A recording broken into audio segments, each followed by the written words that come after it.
Hi and welcome to vlog number 1. Today I'm at Scammonden Dam or Scammonden Water, which is just outside of Huddersfield. This is one of my regular walks. It's around 3.5 miles all the way around the dam. The dam itself was built in 1970, well it opened in 1970. The excavation in the valley itself started in the 60s. The dam was completed in 1970 and officially opened for traffic later that year. It holds approximately 1,700 million gallons of water and it's 75 metres deep at its deepest point. There are 2 main car parks, one at the top and one at the far end of, right behind me, one at the far end of the dam. So we're going to set off now and we're going to talk about health, fitness and weight loss. Come with me. So this is the purpose of my walking vlogs. It's twofold really. First, I want to share with you the different walks that I go on which have helped me to lose weight. I'm a keen walker. I generally walk alone. I don't normally like walking in groups. I just prefer my own solitude. Nothing wrong with that. And I've been living on the outskirts of Huddersfield for quite a while, so I've been enjoying some of the local walks. I mean, just look at this, it's absolutely beautiful. Wow, fantastic. Yeah, so this is a walk and talk tutorial really. As you can see, I have a big smile on my face. I love being outdoors. I did come out yesterday to record a vlog, but as soon as I got set up then the heavens opened and it started raining. So here we are. It's been raining this morning, the sun's come out and hopefully we can walk all the way around without any interruptions. So for those of you who don't know me, my name is Ivor Lloyd. I'm a 55-year-old former therapist, gym owner and a coach with over 30 years of experience. So why am I talking about weight loss? Well, the reason I'm talking about weight loss in particular is because I put on 4 stones over a period of 2 to 3 years. And at the beginning of lockdown, after my business basically just closed down, I decided to do something about the weight loss and started a strict ketogenic diet combined with my walking. Now I am a regular walker, but the problem is walking is great for you. It's good for your fitness. It's also even better for your mental health. But unless you're doing something about your diet, you're not going to get anywhere. So if you're serious about losing weight, you really have to look at combining fitness with a healthy lifestyle and healthy eating. So that's what I did. I combined the ketogenic diet with exercise. And just look at this little chap. Fantastic. So here we are, Scammonden Water. This is owned by Yorkshire Water. So over a period of 12 weeks I lost a total of 4 stones, and more interestingly I've not put any weight back on. I'm a consistent 14.5 stones. Yes, I have increased my carbohydrates slightly, and one person, Jan on Twitter, asked me if I had any cheat days.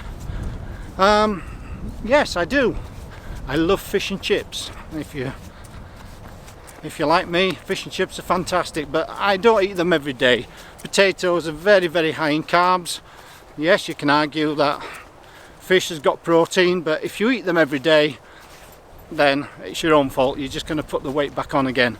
So I think personally the ketogenic diet is a fantastic diet to actually lose the weight, but over a long period of time I'm not so sure. Maybe a combination of a low carbohydrate diet mixed with a few quality carbohydrates, not junk food, pizzas, burgers, all that sort of thing. It's just no good for you, especially the synthetic oils that all this food is cooked in. So if I'm going to recommend a diet, I've got to say I do recommend the ketogenic diet. But having lost your weight, then you've got to look at maintaining it. And let's be honest, 95% of people who do go on a diet end up putting all the weight back on again. They just go back to eating the normal junk and throwing all this rubbish down the neck. Cakes, chocolate. I love cakes, I've got a sweet tooth. I love chocolate.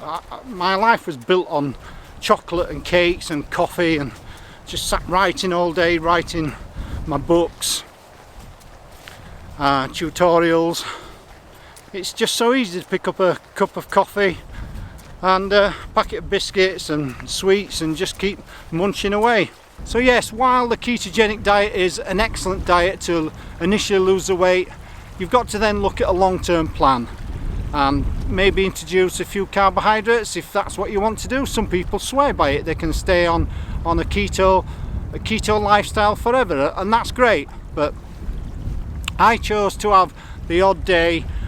I don't really drink alcohol, so I don't really miss beer. I do enjoy a beer when I go to Poland. I go to Poland quite regularly, and the Polish beer is fantastic. But in general, I prefer coffee, and that's my downfall. Coffee, there's a point. Too much coffee is going to bugger you up. Just ascending a very steep path now, so forgive me if I get out of breath.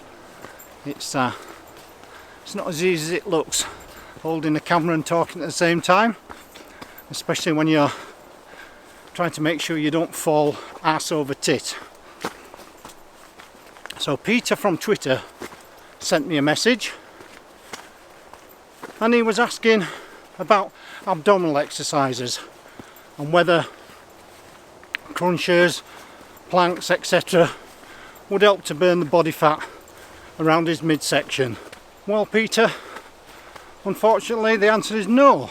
Abdominal exercises will tone the muscles, but you can't spot reduce, which means the body as a whole burns fat systemically and not locally. So no amount of targeted exercise in one particular region will burn fat. Your body will just burn fat from wherever it desires. And unfortunately for us men, the midsection is generally the last place to lose weight. We store body fat around our back and stomach area, whereas women tend to store more body fat around their hips and thighs. So yes, Peter, do carry on with your abdominal exercises, crunches, sit-ups, plank. All those things are good for you and they will strengthen the abdominal muscles, but please don't believe all this rubbish about you do 1,000 sit-ups and you're just going to burn body fat from your stomach area, because I'm sorry, it's just not true. There's no scientific evidence to support spot reduction, and this goes for exercising any particular area on the body. Yes, you'll build muscle and tone muscle, but you're not going to just burn fat from that particular area. Another lady asked me, is it possible to drink alcohol on a keto diet? Well, yes and no. That really depends on what you're drinking. I'm going to be doing a separate video. My next studio video will cover all the different alcoholic drinks and what's good for you and what's not good for you as regards a keto and low carb diet. Some alcoholic drinks are absolutely loaded with carbohydrates, such as beer. Beer is one particular drink you need to keep clear of unless you can find a low carbohydrate alternative. Wine is good, particularly dry wines, dry whites and the drier reds. They're very good, but generally speaking, when it comes to alcohol, spirits are the best option. Gin, vodka, tequila, whiskey, things like that, they tend to have zero carbohydrates. It's what we mix with these where the carbs come from. For instance, a gin and tonic. If you're using a normal tonic water, there's a lot of sugar in a tonic water. It can be as much as 6 or 7 grams of carbohydrates. And you've had 4 or 5 gin and tonics, you can be over your daily limit.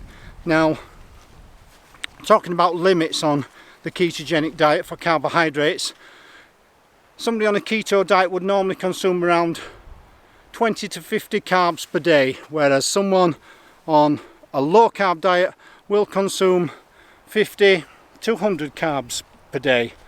A normal Western diet can consist of as many as 300-400 grams of carbs. But like I say, I'm going to cover this in a separate video, so I'm going to list the carbohydrate content of most popular alcoholic drinks, and that will be within 2 or 3 days. I'll have the video uploaded to YouTube. And if you haven't subscribed to my channel, please do so and hit the notification bell. You'll get a notification every time I upload new content, which is generally at least once or twice a week. So here we are, we're right at the top of the lake now, or dam. Spectacular. Not many people out today, which is good. I don't mind. I like the dogs coming up, but one came straight up to me yesterday when I was setting up and tried to drag my camera out of my hand. Not good, but fortunately the rain saved me. Just look at that scenery, guys. You don't have to go up into the Dales to get beautiful scenery in Yorkshire. God's own county. We're now going to cross over to the west side of the dam and then walk all the way around. Follow me. There's another beautiful view of the dam. We're now on the west side,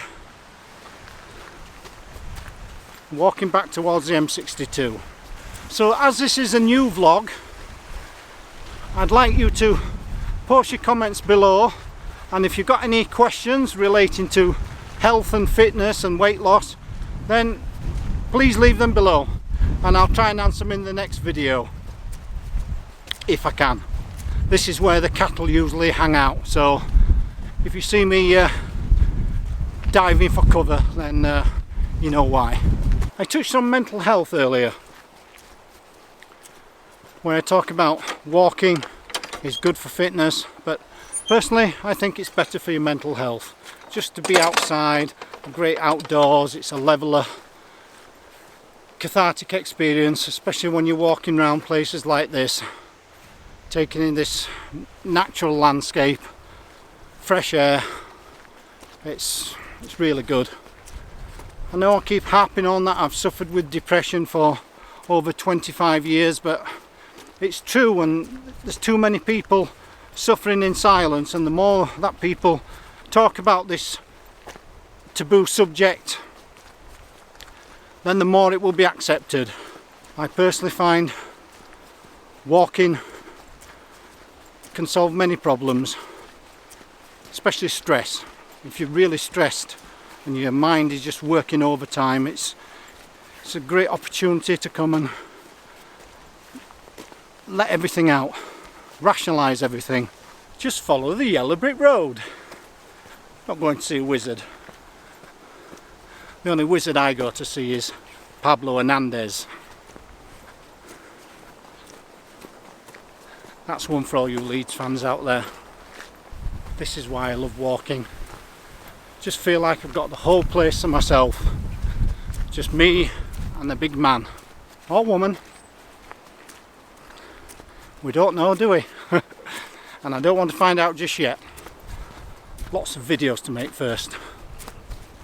So why don't you post and let me know what your favourite walks are and any suggestions you've got. I'm happy to try them out. Check out the beautiful church in the background. I've received a couple of messages from people who are finding that their switch over to a keto diet has left them constipated. Well, to be honest, that's normal, switching from any diet. It can take time for your body to adjust, but that's just, it's a normal thing. What you've got to make sure is you're eating plenty of fibre. And when I say fibre, I'm not meaning bread and grains.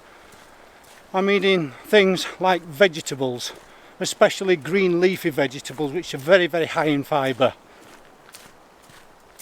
I found, personally for me, if I eat nuts, particularly Brazil nuts, walnuts, chia seeds and pumpkin seeds, I mix them with some natural Greek yogurt, 10% fat, no low fat, no additives, the real thick Greek stuff, and drinking green tea.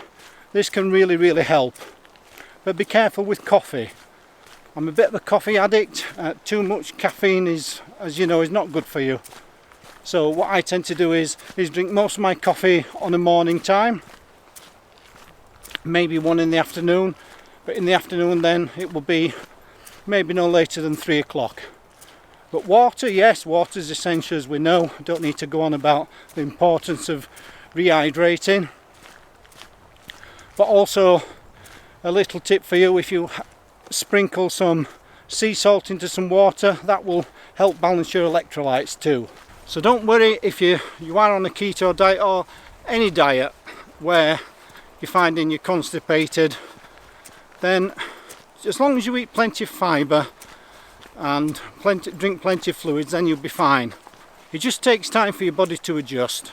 Another great benefit of the low carb and ketogenic diet is because you're burning fats as fuel and producing ketones. Fats make you feel full, you're more satiated, more satisfying. So after maybe 2-3 weeks, you'll find that your cravings for carbohydrates will diminish or even disappear completely. At first you may find that you're just craving carbs non-stop, your brain saying feed me, and this is a hormonal imbalance. I've touched on this in other videos. It's particularly two hormones called leptin and ghrelin, and it's ghrelin that sends the signals to your brain that it needs more sugars when in fact it doesn't. But this all balances out in time. You've just got to stick with it. Don't get despondent. It can take a person maybe 2 to 3 days to switch over from a carbohydrate metabolism to a fat burning metabolism. Sometimes it can take longer. This just depends on the individual and how much insulin a person has within the bloodstream. Too much insulin can cause a condition called insulin resistance, which means the cells in the body no longer react in a normal way to insulin, and what happens is the pancreas just produces more and more and more insulin. So generally overweight people will have too much insulin in the body. In the next walking vlog I'm going to particularly cover the differences between running and walking and which is better for weight loss. And you may be surprised at the results, especially if you're overweight. Running is good, yes, you're going to burn more calories, but there's 2 or 3 things you need to consider when you start running, especially if you haven't exercised for such a long time. So if you've enjoyed this video and you'd like me to post more videos, walking vlogs, then please give it a thumbs up and subscribe to my channel. Please comment, good or bad. I'd like your feedback, and I'd love to hear of your favourite places to go walking and any questions that you may have. So this is Ivor. Until next time, take care, peace.